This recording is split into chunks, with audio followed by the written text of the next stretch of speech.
there any questions?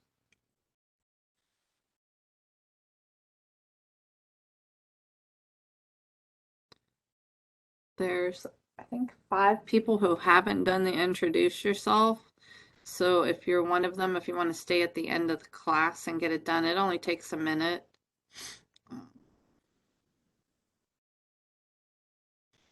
But on As You Learn,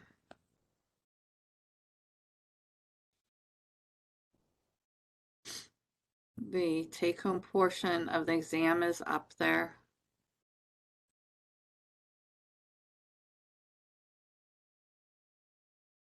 There's one problem from the in-class portion that we didn't get to do last class, so we'll do that first. And then I'll take any questions. But is there, well, I guess I could take questions first, doesn't matter. When you click on here for the in-class portion will also be here, but it'll have a password. So on Friday, when you get on, just like you did today, except that you have to have your cameras on so I can see you the whole time, you cannot log off until your exam has been submitted.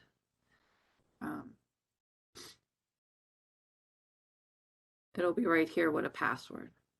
The take home, notice there's 3 different ones. They're all exactly the same, except this one is a Word document, this one's a PDF, and this one's just a short video, just in case some of the things don't show up.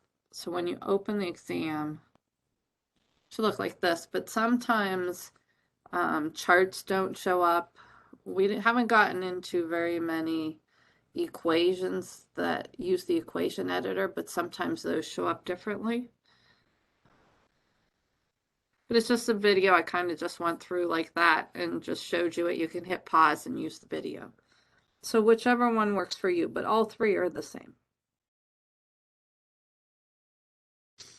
And you want us to do this all on paper and then take a picture of that and turn it in, right? Yes, you don't Okay. have to print them. The same thing with the in class. You can just number your paper and work them out on paper. The ones that use Desmos, like this one uses Desmos, you can take a picture of your screen when you have the Desmos open. I think I have one open now.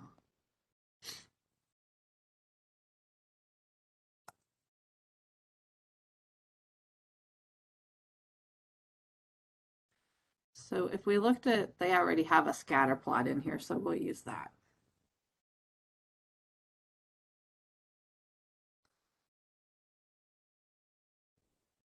So when you have your scatter plot and make sure your equation is showing here, you could just take a picture of this and then email yourself the picture and attach it to the test. Or you can use this here and it will give you a link and you can copy it and then you can paste the link into As You Learn. So where you would attach your file, you can also attach these links. And then when I click on the link, it'll bring up your graph. I tried it last night and it worked. So you can just copy this and then paste it and turn it in. Because there's 3. 1A, you'd have to show that one. And then 2A, you'll graph both equations and see where they intersect. And then 6A. So there'll be 3 of them.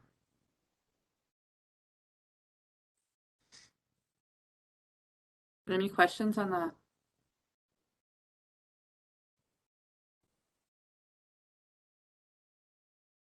Okay, so when you log in, it's right at the top. Exam 1 take home, and then in-class portion will be right below it. You just can't see it yet. They're worth 50 points each. Any other questions?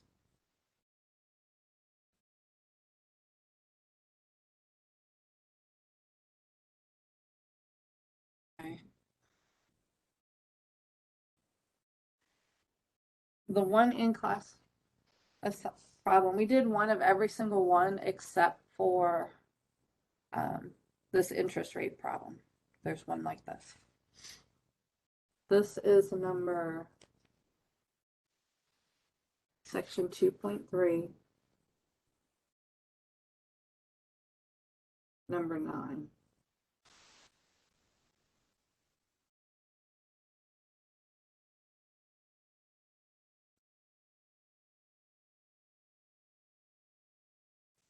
So Ms. Smith invested $27,000 in two accounts, one yielding 4% and the other yielding 10%. If she received a total of $2,280 in interest at the end of the year, how much did she invest in each? So we want to know how much she invested. So we'll let X be the amount at 4% and Y be the amount at 10%. Now you want to be able to write a system of two equations. One uses the 27,000. 27,000 is the amount she invested. She's investing this much at 4% and this much at 10%. So the two together, X plus Y, has to equal the 27,000. Other one is the amount of interest we made. The interest that you make is your rate times the amount you put in it. So 4%, 0.04x, that's how much I made in interest on this account. The second one, plus 0.1 or 0.10y, is how much I made in the other account. And the two together need to give me 2280. Any questions on that? Now to solve it, you can use elimination or substitution. You can't use Desmos because this is an in-class one, and you will not be able to use any technology except for a calculator. So for the in-class, you can have a formula sheet and a calculator. Would you do substitution or elimination? Does anyone have a preference?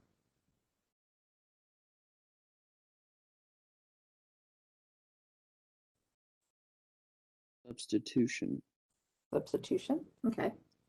This isn't a bad one to do substitution. You could solve for X or Y here very easily. I'm going to subtract the Y to the other side. So I'll have X equals 27,000 minus Y. And then I can take this and plug it in for X.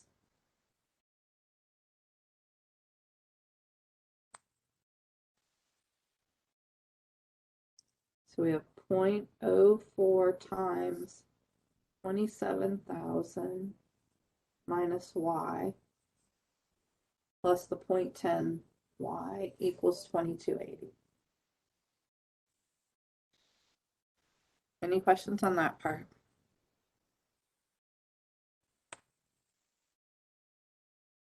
Then I would distribute to get rid of the parentheses. Multiplying the first two, we get 1080 minus 0.04y plus 0.10y equals 2280. Combine the like terms. Get a positive 0.06y equal to 2280.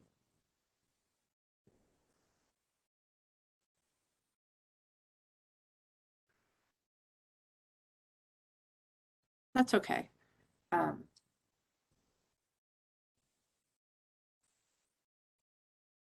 So we're solving for y, we subtract the 1080.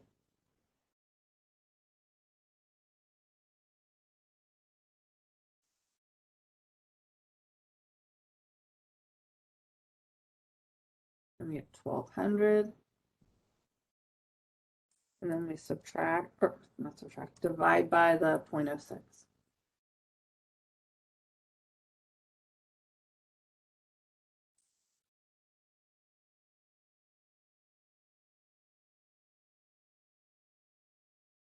Y was the amount at 10%, so we're investing $20,000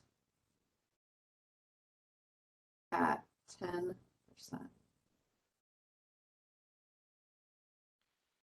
To find out how much at 4%, plug it into the equation. We could plug in right here. Actually, this one's not too bad. You could do it in your head. But x equals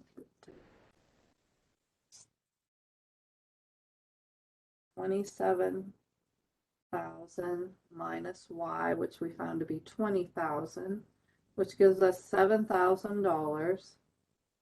This was x. So 7,000 at 4% interest rate. So there's one on the test like that. It's up to you if you use elimination or substitution. Any questions?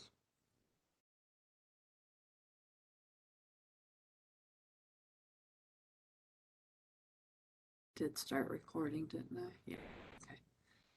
Okay. So anytime your internet's not working and you can't get on, and getting on by a phone is perfect. I'm recording it, so then you could always watch it later to be able to see it. But is there any questions on that one?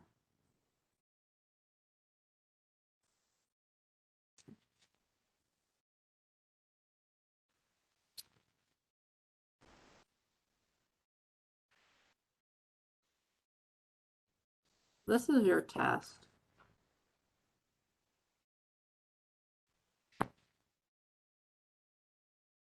Is there any, I mean, I don't know that we have time to go over all of them, although my other class, we did do them all. Simply because we didn't have to do the last problem. I don't know, it took a little longer. That's okay, because you had good questions, and the other class didn't have questions. Is there a specific one you want me to go over, or should I just start and see how much we cover?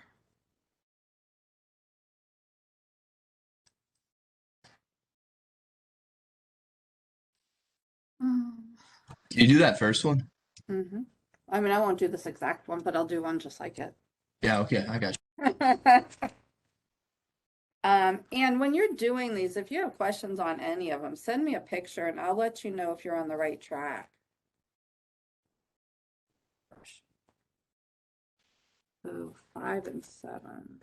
What day is the take home part due again? Sunday. 11:59 at night. So it's Sunday night.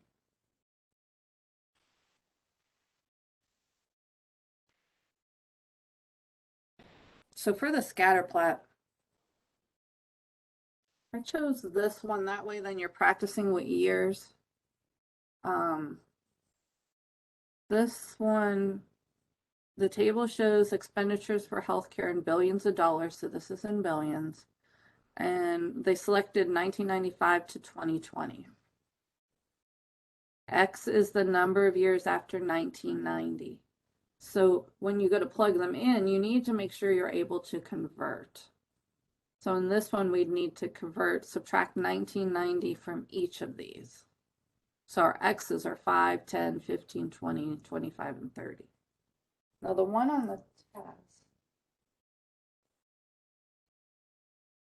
I lost the test.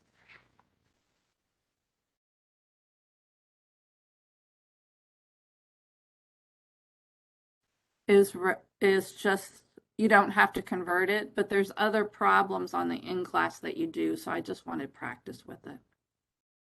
I think there's a question in here also. But anyways, this would be similar to number 1, except you don't need to convert the years. If we have these values, go to Desmos.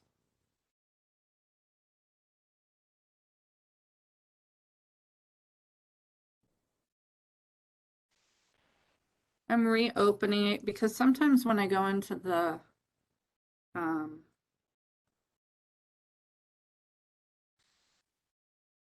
scatter plot one, I can't get back to this, and I'm not sure why. So, to get to the scatter plot, you want to use the 3 lines up at the top, and you go to statistics and linear regression. So it's this one.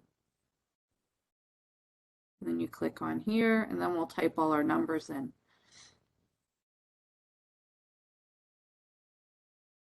So our X values were 5, 10, 15, all the way to 30, counting by fives. So 5, 10, 15, 20, 25, and 30. The Y values were 1011, 1360, 1982, 2933, 3238, and 4471. Notice that we're not able to see our graph.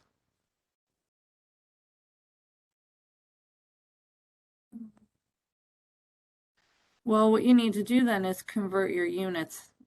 Notice it's not starting till 1011. So to convert units, use the wrench over here, and then put in your X values. We have a 5. So I'm going to go with, you could go with 0, but I'm going to go with -1, because then it shows the axis better. And it goes up to 30, so I'm going to go with 35. Now for my Y, instead of starting at 0, I'm going to, my smallest is 1011. So I'm going to start with 1000.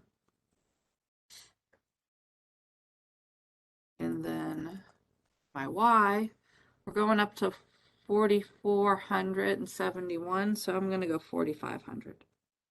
So you want to go look at your X and Y's and go a little smaller and a little larger than all of them. If you go right on the endpoint, then your point's going to be right on it.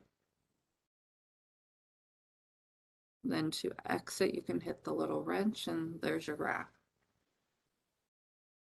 So if you wanted this to show a little better, here, let me exit this out. If you wanted that point to show a little more, you could have went even a little smaller than I did. But you can kind of see it. Now, your equation of your line is right here. So when you take your picture, you want to make sure you show all of this. And if you use this link, it will show it. R squared is 0.97, so it is close to 1. That means there's an approximate relationship, a strong relationship, but it's not an exact relationship. To be an exact relationship, R squared has to equal 1. So like we said last class, if R squared equals 1, all the points are on the line and there's an exact relationship. When they're close, R squared will be close to 1, but it's not an exact relationship. It's just a strong one. Your equation would be right here.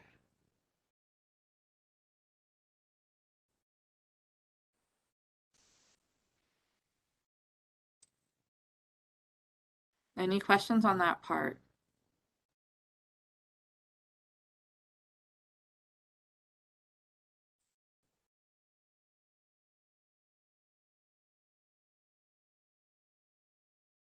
So I wrote the equation. Y equals 136.486x plus 110.667. You got that from right here. M and B. So that would be my equation. Any questions so far?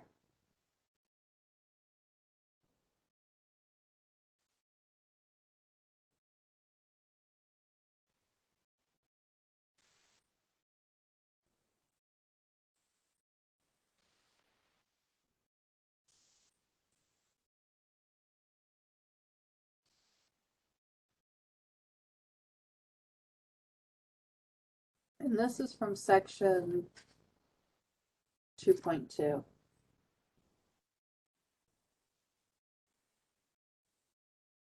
number 5. So section 2.2 is good practice for the scatter plot.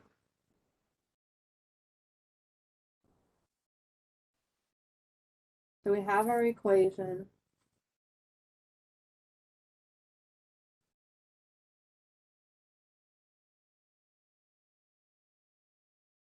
And we want to know, what does the model predict expenditure will be in 2019? Well, X is the number of years after 1990. So we're not going to plug 2019 in. We need to find out how many years after 1990.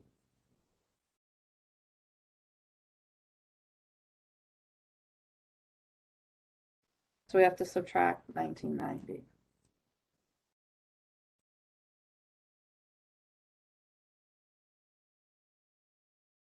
Which means we want to plug 29 in.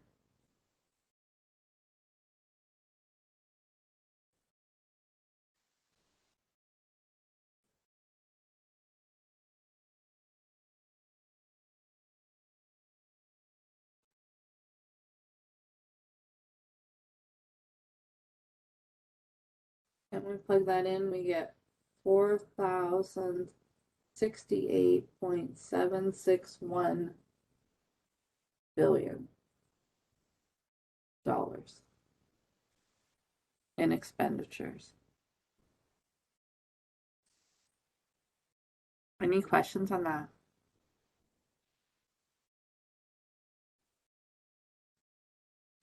The second one, in what year does the model predict the expenditure of $5,433 .621 billion? This is the Y values. So you plug it into your equation for Y.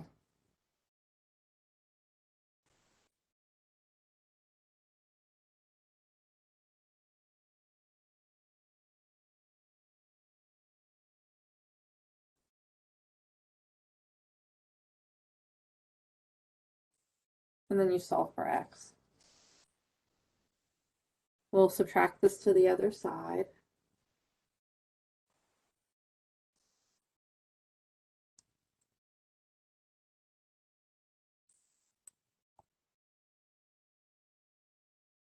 We get 5,322.954 equal to the 136. Now on the test, if I don't tell you what to round it to, if you want to round it to a whole integer, you can.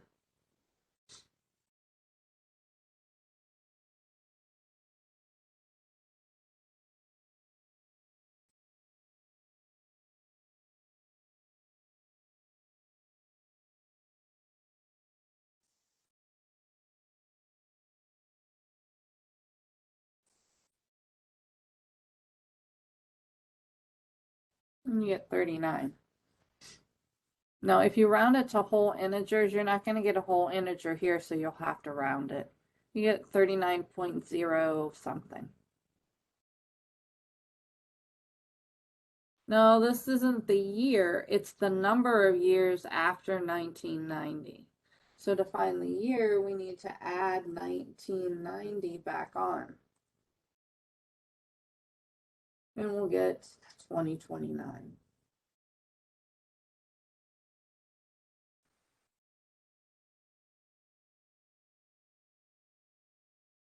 So there is a problem where you have to convert back and forth with years. No, this one you didn't have to, but it was good practice for this one on the test, I mean. Any questions on it? This question is like the first one on the take home.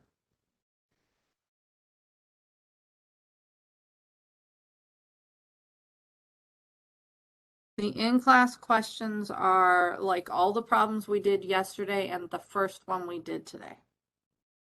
That's what your in-class will be like. Any questions on that?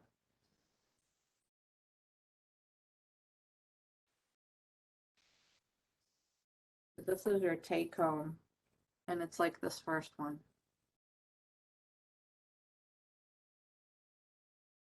Is there any questions on that?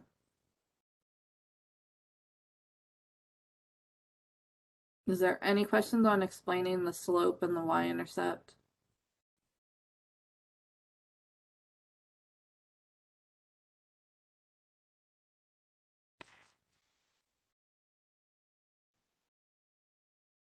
On this one, the slope, let me write the trend line on here. I'm going to round in order to explain it. 36x plus 1, 1, 1. So I rounded these to integers. When you go to explain the slope,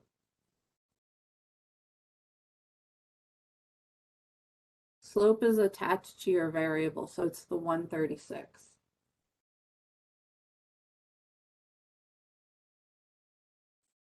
Slope is your change in y, which was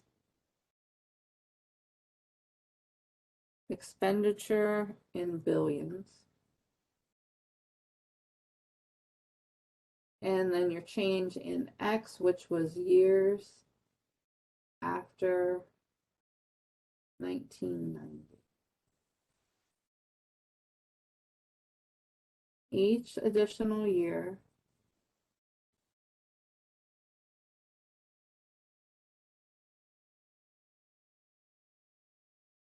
after 1990. So your your x value goes up by 1. In this case, it's years after 1990. So each additional year after 1990, the health care expenditure increases because this is positive by $136 billion.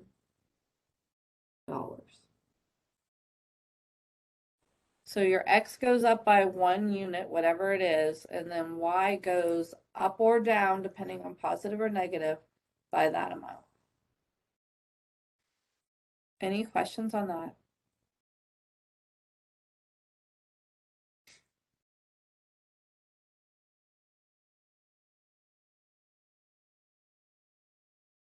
The y-intercept, to explain it, the y-intercept is this value,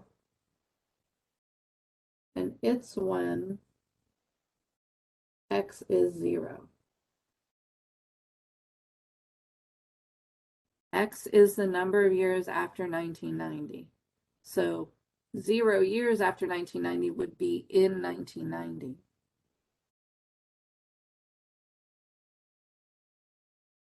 The health care expenditure was $111 billion.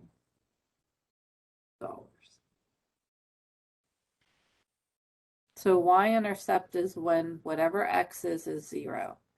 X is the number of years after 1990, so if there's no years after 1990, it must have been 1990. It's your starting amount, your y-intercept, or your fixed amount. So that's what we started with. Any questions on that? So you need to be able to explain the slope, the y-intercept, and plug a value in. And that's what the first problem is. On the take-home portion. Any questions? Any other ones?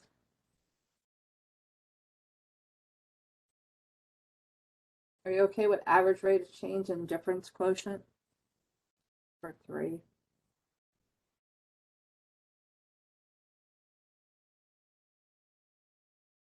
Average rate of change is slope. So find the two y values and then use your slope. Difference quotient is f of x plus h minus f of x all over h.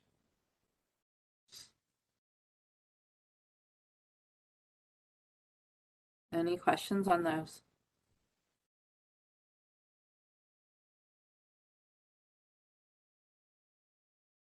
The 0 of a function is the x-intercept.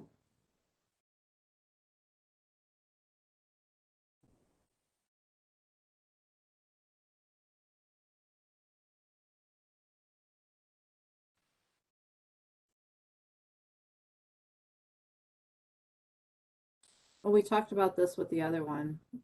You need to make sure R squared is 1, and then it can model it exactly.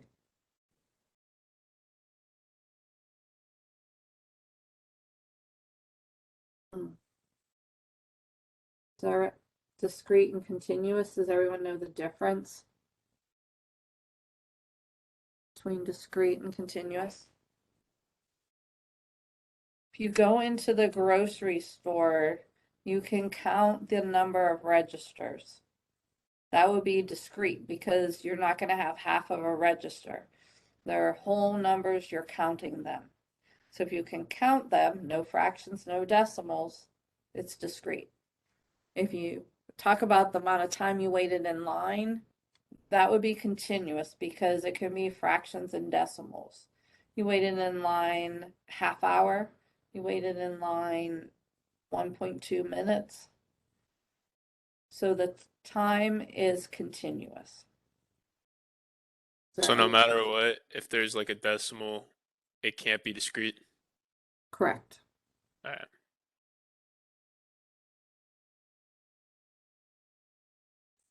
For each state. Oh. Is everyone okay with this? Would be the vertical line test.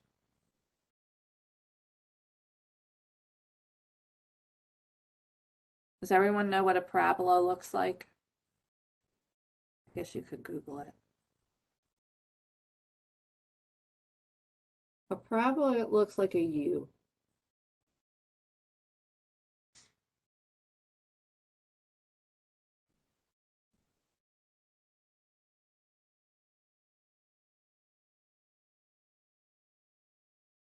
Any questions or certain one you want to go over? I think probably the average and the difference quotient.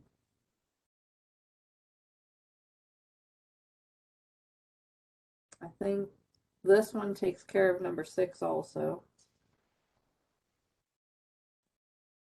I think that would be, but is there something else? Could you show us an example of elimination? Sure.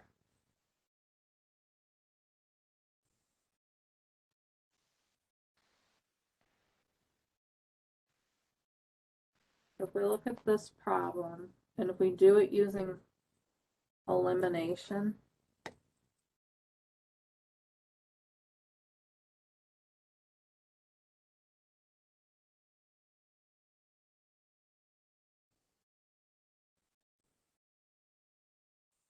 on the in-class portion, you could use either one, substitution or elimination, whichever you want. But on the take-home, I asked, you saw the one problem you do each way. So on this one, elimination, you're trying to get a variable to drop out when you add down. So if this is a 6x, if I multiply by -6, the x's would drop out. Or here, I could multiply the top by a 7, and then I'd have -7 and +7.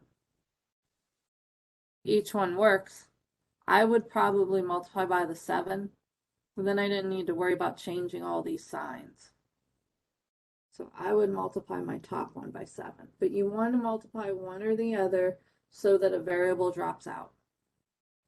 6 times 7 is 42x minus 7y equal to 44 times 7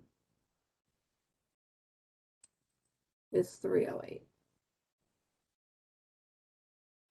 The bottom I'm going to leave the same because notice now the y's will cancel or be eliminated. So this drops out when we add down. 42x plus x is 43x. That cancels, equal to 308 plus 38 is 346. And divide by the 43.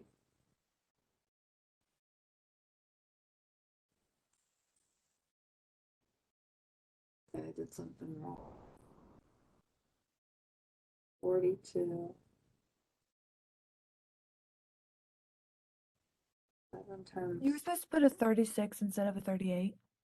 Oh, okay.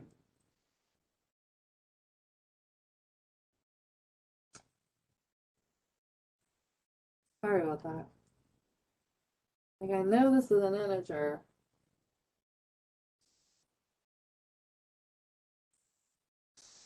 That's better.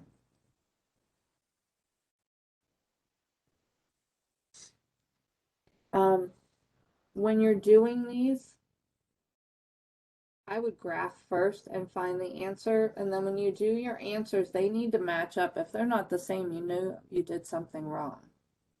So this gets you your x value. You could plug into either one to get the y.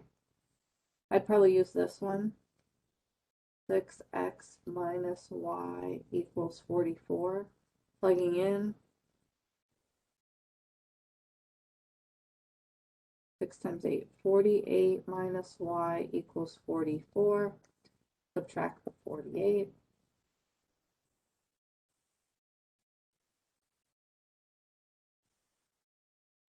Y is 4. Are there any questions on that? When you go to graph that one,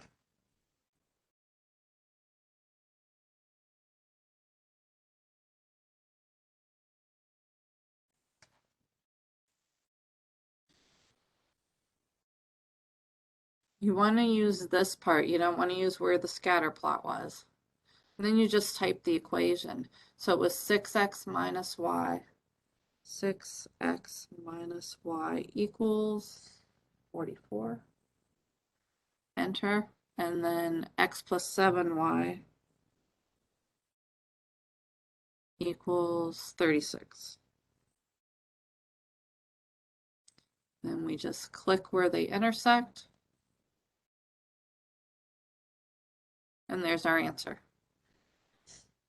So graphing it on Desmos, you don't have to solve it for y. You can just type in the equation as is. Any questions on those? Do you need to see the substitution? You're welcome.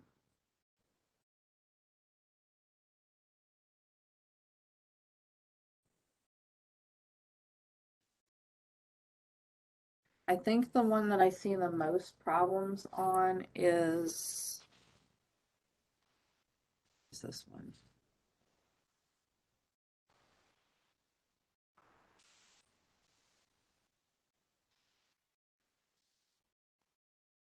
I'll just make the difference quotient.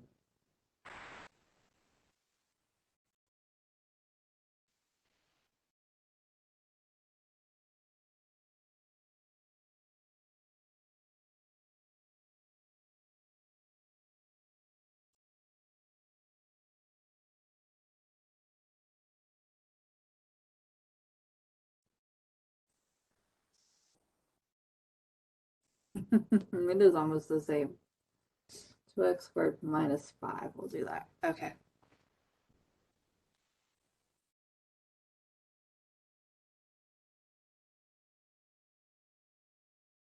So for finding the difference quotient, wanted to make sure how I wrote it.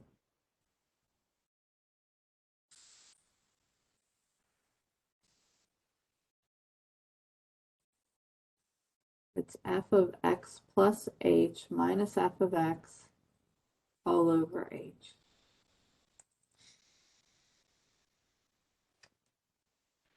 So the first thing we do is we take x plus h and plug it in for x. We have 2 times x plus h squared minus 5.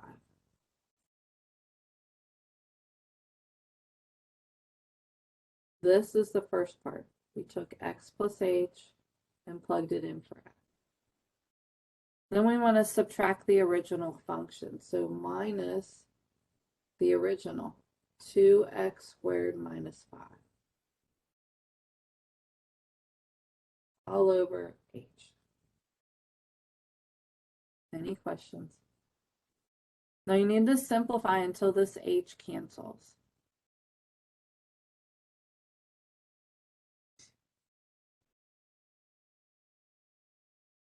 Remember that x plus h squared is not x squared plus h squared. It's x plus h times x plus h. You have to FOIL that. So we get 2 times x squared plus 2xh plus h squared minus 5. I'm going to distribute this negative. Minus 2x squared plus 5. So this negative changed these signs. And these two should cancel or you did something wrong. Right now the 5s will cancel, but you have to distribute first for the other. For distributing the 2, up.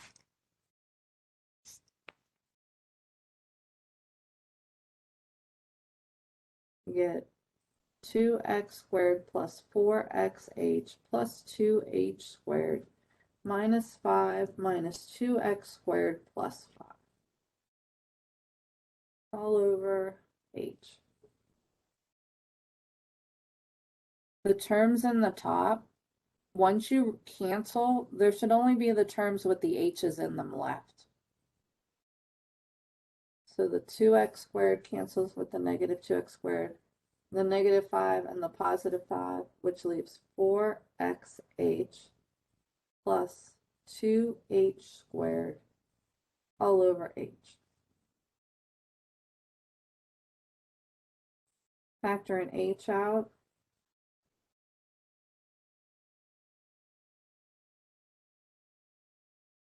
So that we can cancel them. And our answer is 4x plus 2h. In later chapters, we're going to use this to take what's called the derivative. It helps you find max and mins when you're talking about profit and cost. So it's an important process that you have to know. But this way, if there's little mistakes, you have time to check them. And if you're working on it and you have a question, send me a picture. But your answer should be 4x plus 2h. Any questions on that?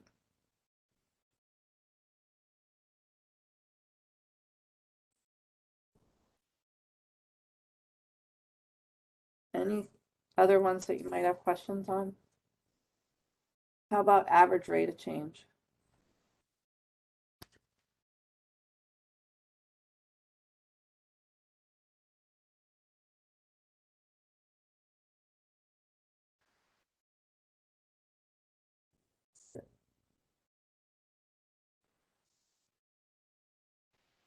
Does anyone need to see the average rate of change?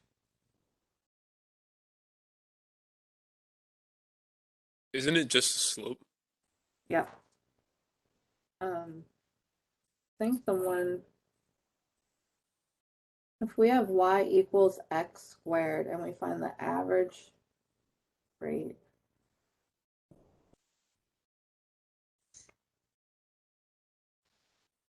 x equals 3 to 5.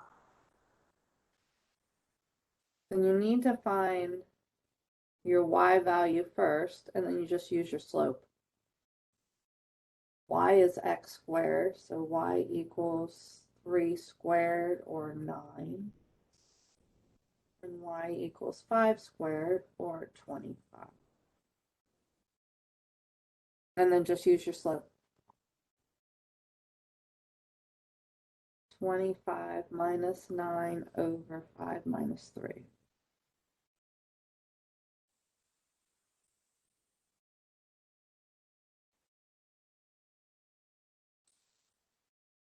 And so your answer is 8.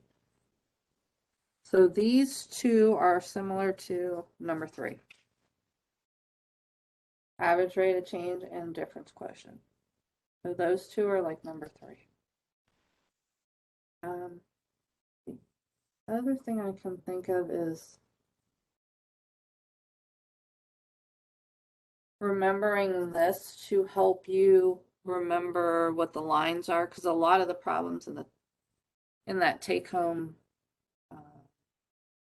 from my math lab, we're using this. This first one means you have a horizontal line, slope is 0, and it's y equals a number.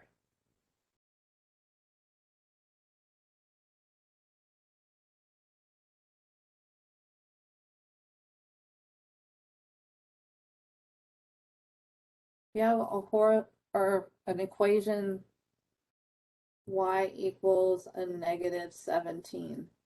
Is that a function? Well, by remembering this, because it's y equals a number, it's a horizontal line, then use your horizontal line test.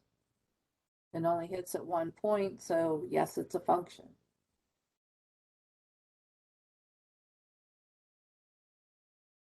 X equals 21. X is a vertical line.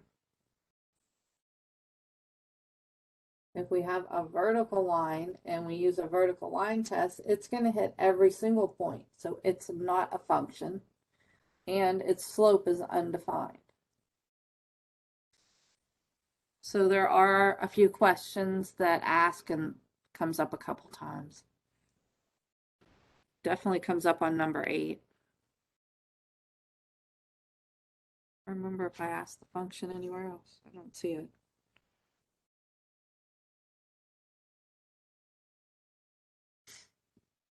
Any questions on that?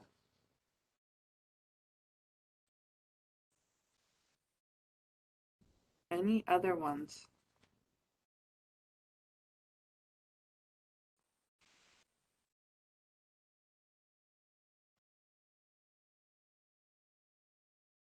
Oh, number 5 also.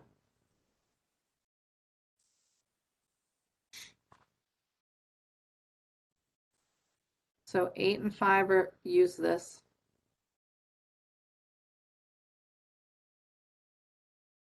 Any questions?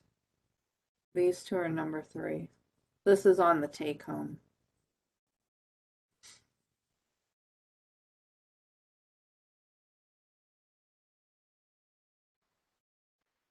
Any questions on anything or the process for the exam?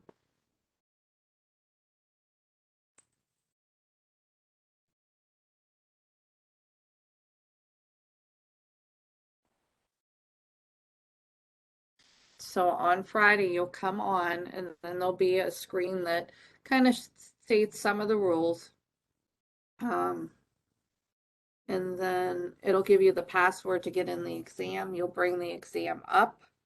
And then you'll take the exam and upload it.